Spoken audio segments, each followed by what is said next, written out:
What's up, everyone? You're tuned into episode 801 of the Pennsylvania Rock Show.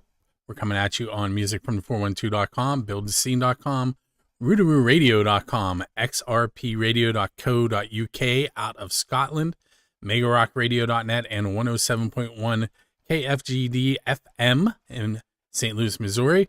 And I feel like I forgot one. I always say that every week. I probably did. My name is Bill. I'm doing this live for the first time in a while. I have no idea what songs I played at the top of the hour. I'll let you know what they are at the end. With that said, with me tonight is Shelley Duff. Hello. I can't hear you. That's not good.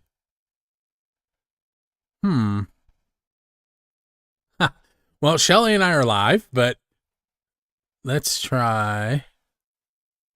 Shelley, go ahead and refresh your browser.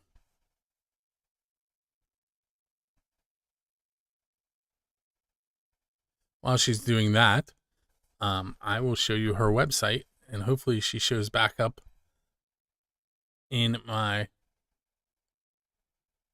software here momentarily.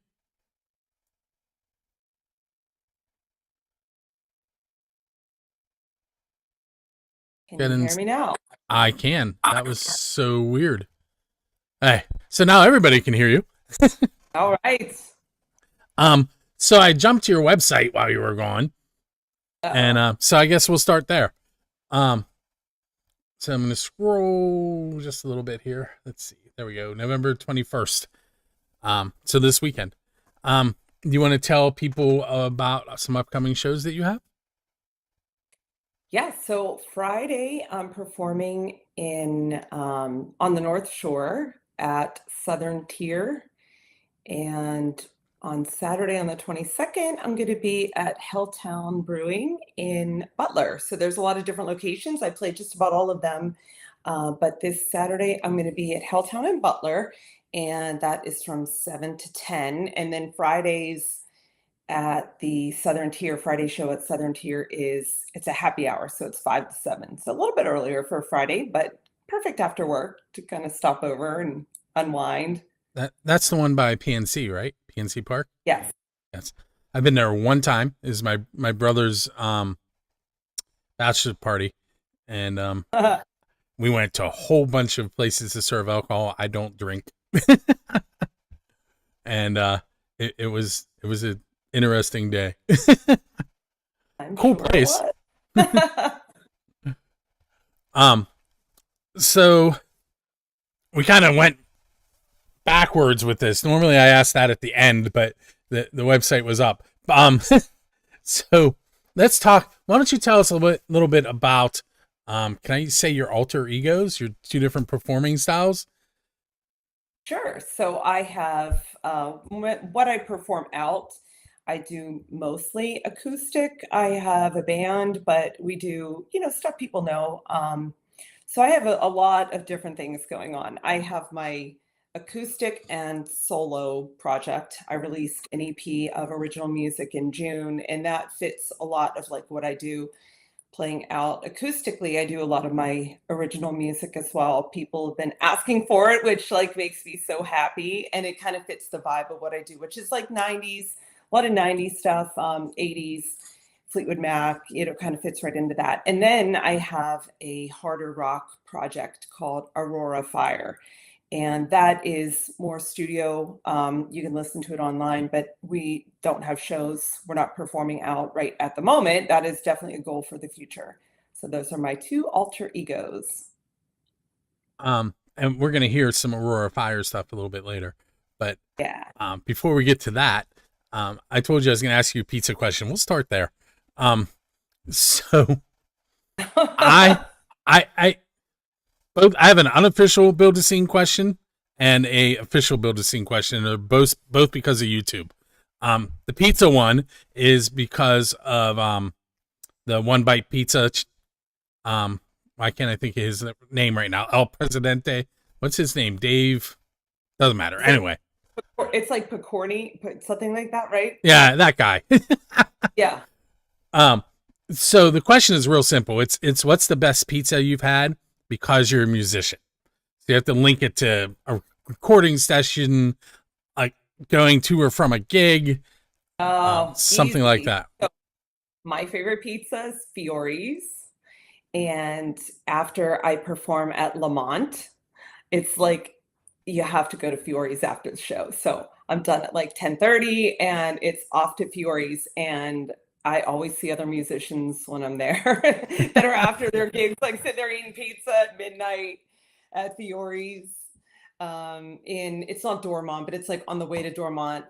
Is that Brookline? It's Beachview. Actually, they're in Okay.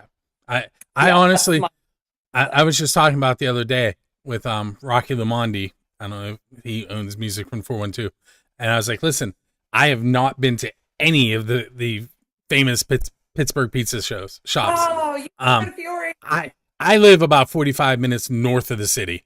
So, Where do you you know, live? Leechburg? Okay.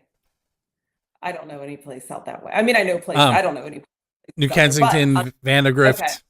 Yeah. Yeah. You got Um to go to Fiore's, Minio's. You got to hit the Pittsburgh pizza that's hot spot. I think the plan is after that conversation that we're gonna go to Minio's the next time I'm out of his studio. You can't go with Minio's either. All right, so the official question, also because of YouTube, for years, no matter what I watched on YouTube, Dave Grohl or the Foo Fighters would show up on my coming up list. And in the beginning, I don't even know how he got there because I didn't really listen to him. I do now, but then I didn't. But the question is, who is your Dave Grohl? And by that I mean, who do you want to go up on stage with and perform one of their original songs? Because the Foo Fighters are known for pulling people out of the crowd and letting them play with them. Oh, hmm. I mean, like, I probably, if I could do any song with anybody, huh? It's a really tough question because I have so many different things I like. Like my favorite band, I love Nine Inch Nails, like love them. But I'm like, would I want to perform that? No. So maybe like a like uninvited, something like yeah, I would say that would be I would love to like sing uninvited with Alanis Morissette. My son is trying to put a medley together of like 20 20 years or 30 years right now for school. And he's like, but they want to play it on like a brass quartet. And I'm like, you should play Tool. No, we can't play Tool. You should play. No, you can't play that. All right, so what we're going to do is in about a little more than 2 minutes, we're going to listen to the Roar Fire tracks. Do you want to introduce them and maybe tell us a little bit about one of them, and then we'll talk about the other one when we come back? Yeah, absolutely. So the one that's already out now is called Bring the Noise. And I wanted to write a song that was like, it's gonna pump you up. Like the thoughts that I had is like, you just kind of had it with things like you're fighting, you're bringing the noise, you're taking the night over, like kind of going to battle, fighting something. And it's got some really kind of like cool interesting sounds. Paul Cunningham played synth on it, and he came up with some like really cool, eerie type of sounds to it. It gives it like a spooky vibe.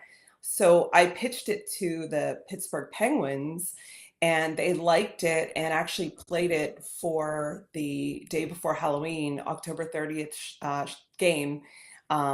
And it was on the break, like going into the commercial, and they were playing like after my song was played, and then at the next commercial break was like "Don't Fear the Reaper," and I was like, man, I am in some like really good company here. So that is Bring the Noise. I feel like right around that game probably was when I first messaged you to see if you wanted to do this, right? Yeah, I I think think that's so. what it was. I think I saw your post about that. I'm like, wait, she has stuff that fits my Yeah. show. Yes. Yeah, I knew Yeah. it was. You started telling it. I'm like, wait, that's what it was. So like that was a moment where like I knew they liked this song and I knew that they were going to play it, and it had to be in the right spot in the game, like because you're talking about like we're bringing the noise, like we're fighting, we're doing so it had to fit like an actual like goal or something good, and it was like third period and they hadn't scored yet, so they weren't like bringing the noise. So I'm like, man, is it even going to be played? Like, what's going to happen? And then I'm like, my mom's texting me like, where is it? I had like my family like watching. I'm like, I don't know. I just know like they said that this is when they were going to air it. And I'm like, it's going to commercial. They had just scored and they started playing it. And I was like, oh my God. I was like, oh my God, trying to grab my phone, like trying to record it. It was like probably one of the best musical moments of my life hearing it. That's very cool. Especially, I'm a huge Penguins fan, so that's probably what caught my eye at first. And then I was like, oh wait, this goes with what I do. All right, so we're gonna take a moment and we're gonna listen to Bring the Noise, and the other track is Liminal Decision, and that comes out on Friday the 21st. And we'll talk about that when we come back. We'll be right back.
Hey, it's Bill again. You are tuned into episode number 801 of the Pennsylvania Rock Show. I am speaking with Shelley Duff tonight. And there she is. So we learned that Shelley plays acoustic, but she also has a metal project. And we just heard two of her tracks. And the reason I'm letting her introduce the song is because I cannot get that first word of the second song to stick in my head. So it's liminal decision. So liminal is like in between. So like a liminal moment, or like a liminal place. It's like a hallway. So somewhere like in between. You're not in this room yet. You're not out of that room. So to me, like liminal decision is, and I'm a lawyer by day. I do criminal defense, and I'm like always fascinated by those moments that change people's lives. So like there is a moment that occurs where somebody like pulls a trigger or they do something that changes the course of their life completely. And so to me, it's that like liminal moment where that thing hadn't happened yet and your life isn't that way that it was anymore. And so that's what that song's about. So liminal is like that in-between moment before your life like really goes in a different way. So that like set up a question perfectly. And only people that have watched the movie will understand why. But so you're leaving a show and there's a DeLorean sitting outside with its door up in the air and a flux capacitor in the back. Where are you going in time, and what band are you going to play with? Because Marty goes back in time and he plays with Chuck Berry's cousin, and when he goes back in time, he's going back in time to fix a decision that was made to screw up his life. So there, I kind of explained how it's related. But where are you going and who are you going to play with? These are tough questions because I like so many different bands. If I was going back, probably like Led Zeppelin, like playing with Jimmy Page or like, singing that to me is such like a definitive moment of music in my life. But then I also like, I'm a big fan of like all the 80s, like new wave, like The Cure, The Cult, all that stuff too. So like that would be really fun, kind of going back to the 80s, getting into that scene. I'm going to make this a little easier on you. I'm going to ask the question I told you earlier. So you're going to go on tour. You hire me to drive your bus. What music are we going to listen to in between shows? Easy. We're listening to Nine Inch Nails. We're listening to that. Everything, all the Halos, all the songs, Nine Inch Nails, all the way. I'm going to date myself. I had a single for had like a whole on cassette, and there are like nine different versions of the song on it. I'm sure Don't I have you it love that when they somewhere. used to do that? I love that. All the different versions of the same song. Yeah, I have no idea. It was the cassette was black. I remember that. Um, no idea where it is now though. Yeah, But somebody was asking me if I was going to release cassettes. So my EP, I've released original music under Shelley Duff, so stuff that is more like my acoustic stuff, and I did CDs. Actually, I was surprised how many people bought them, but I don't have a way to play CDs. And then somebody told me that cassettes were coming back. I'm like, I oh, don't think they're gonna. I don't see that happening. I know vinyl's back, but I'm not sure about these cassettes. so I drive a 2006 Buick. I have a cassette player and a CD player in it. I'll give you one of my CDs when I see you. I have a few and left. and then I bought an Android Auto device that hangs on my dashboard, and I can make my phone do what I'm a tech guy. I'm driving a 20-year-old car. All right, so let's see. This is a weird question. If I need to reword it after I ask it, I will. But you're standing at the same corner that Robert Johnson sold the crossroads where Robert Johnson sold his soul to the devil to become the best guitarist of his time. Why are you there? You mean like what would I sell my soul for? Yeah. And if you don't like how that's worded, what's a goal that you haven't reached yet that you're still gunning for? Oh, I mean, a goal that I would love is for my original music to be played all over the world, for people to enjoy it, to listen to it, and it's tough as an artist to, like, you want to put your music out into the world with no expectations and just kind of put your creations out there and hope that people enjoy it. But there's that little ego part of you that really wants it to, reach as many people as you possibly can have it reach. And that's a goal, struggling.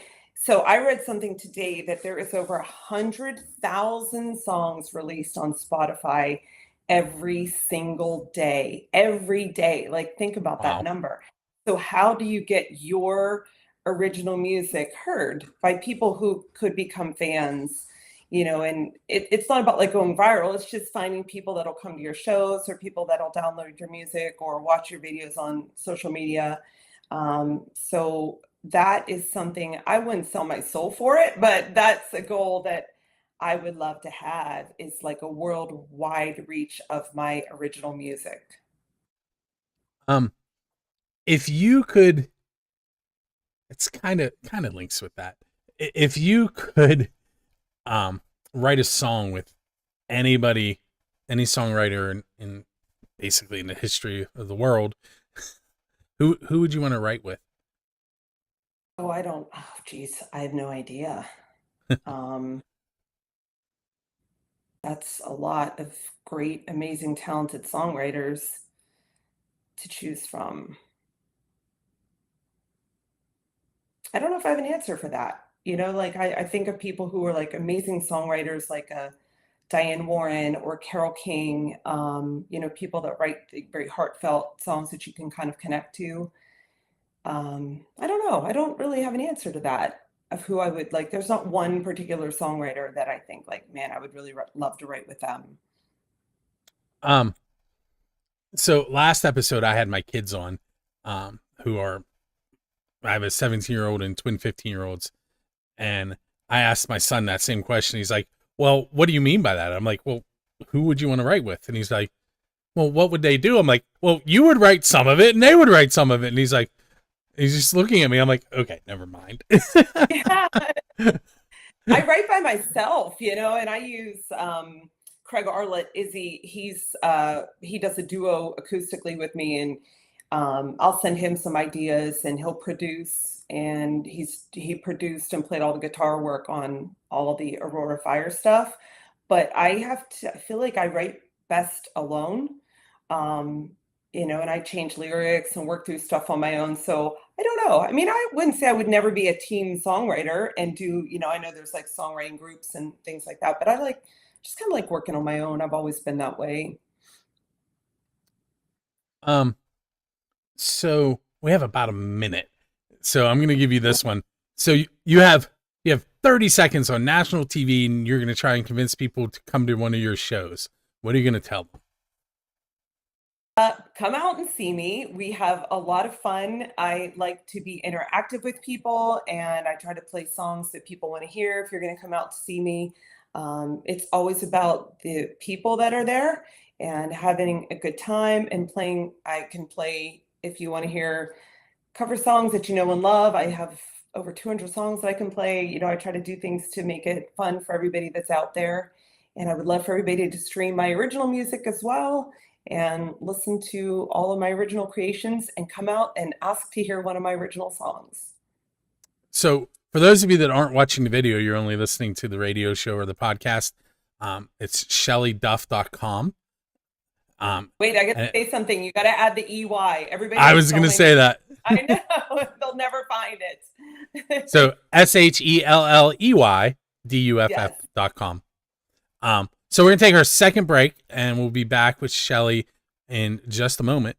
And I do know we're going to play Neostem's brand new song. I believe it's called Glum. That's going to happen right here, even though I don't have anything else prepared. So that's coming up right now. We'll be right back.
Hey, we're back on fourth segment number 3 of episode 801. With me tonight is Shelley Duff. If you're just tuning in, you can head to her website, shelleyduff.com, SHELLEYDUFF.com. We definitely just heard Neostem and their new song Glum. I played something else with it. We'll fill it in later. For anyone who's now getting that view behind the curtain, the interviews are done live, and then the radio show and podcast is done afterwards. And usually I have a plan, but I got home late, so no plan today, and that's why I seem disorganized. And you can't see my hands moving while I'm talking with my hands. But okay, so off the air, Shelley and I were talking.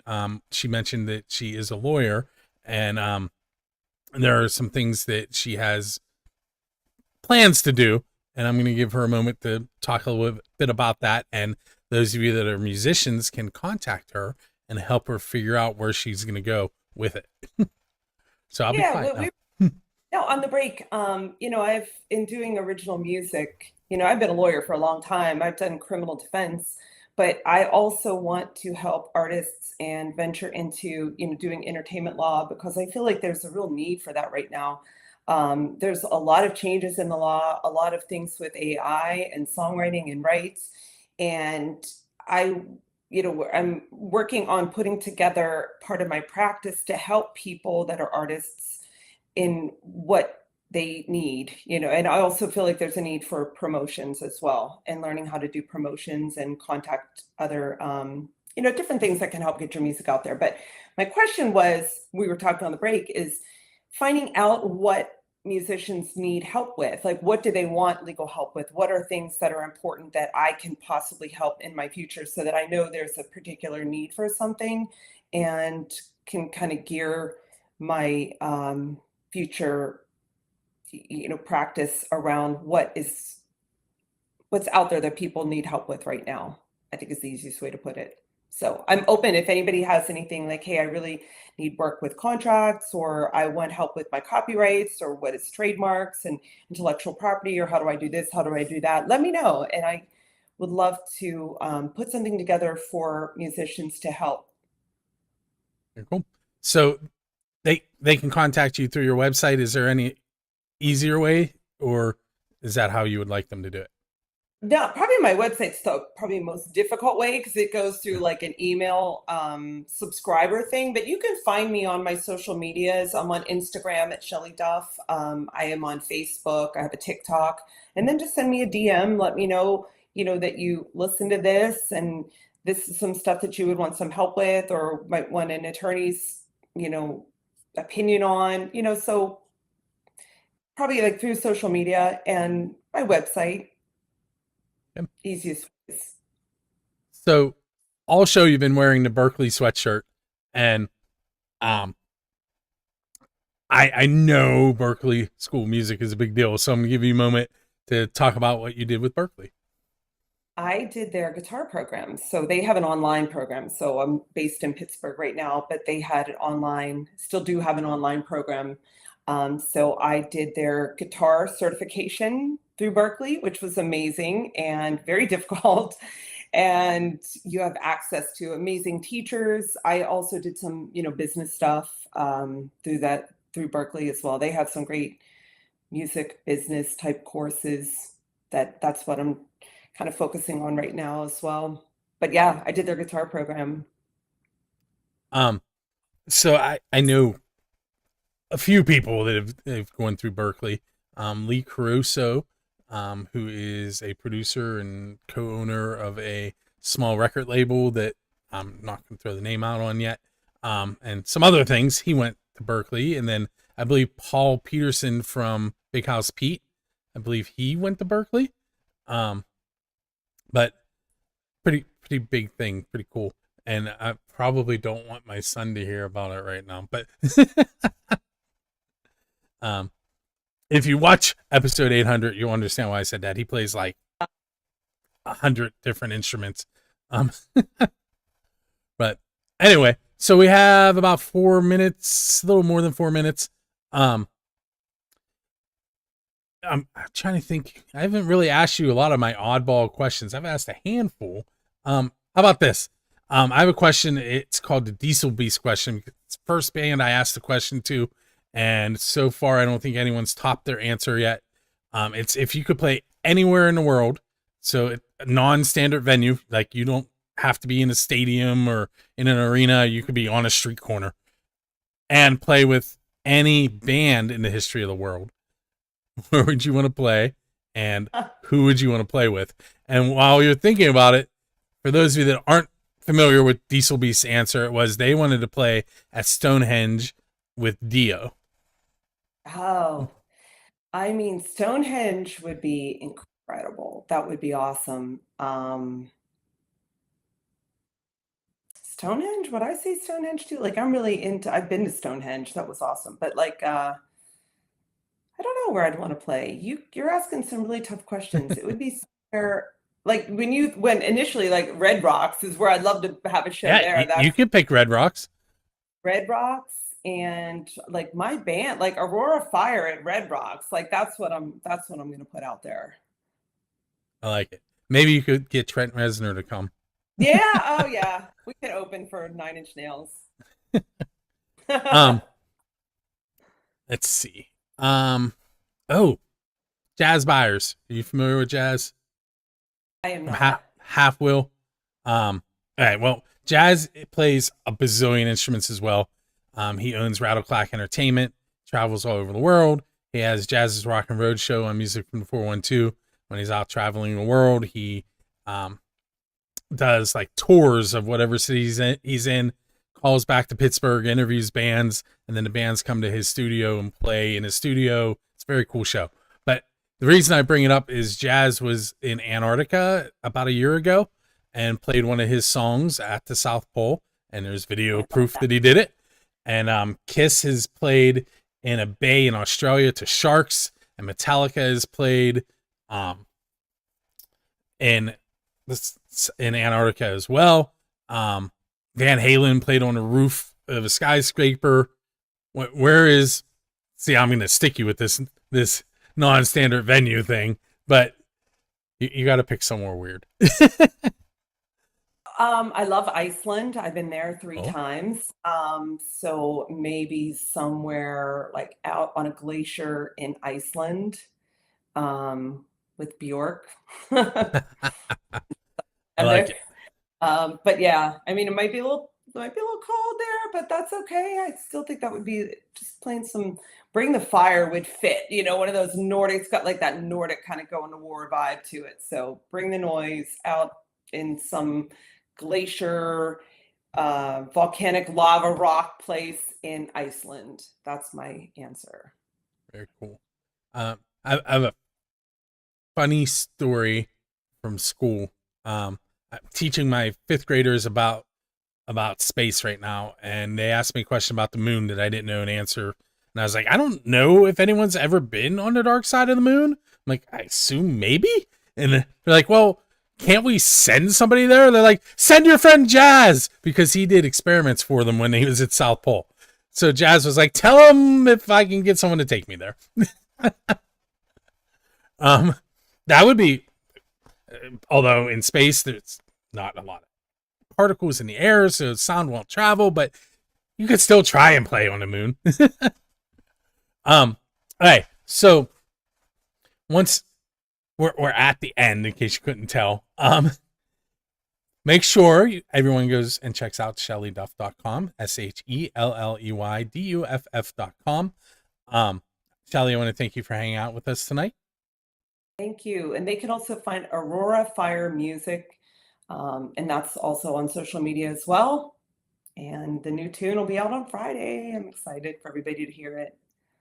And with that said, we're going to sort of head off in the evening. Shelley's gonna leave. I'm gonna give away some tickets for Dressy Entertainment, and then I'm out of here too. If you are watching us live, you can tune into the radio station, buildascene.com/radio, musicfrom412/radio.com/radio, XRP radio.co.uk. I knew I forgot one. Metalshop101.com. All of those will be live at 10 p.m. Well, sort of live. You'll hear me live, DJing a little bit at 10 p.m. tonight, and you'll get to hear Shelley's songs that we mentioned earlier and all the songs that I didn't mention because I don't know what I'm playing at that point. With that said, I'm going to go ahead and press the button, which brings up me giving away the tickets, and Shelley's going to head off. Thank you, Shelley. Thank you for having me so much. I appreciate it. You're welcome.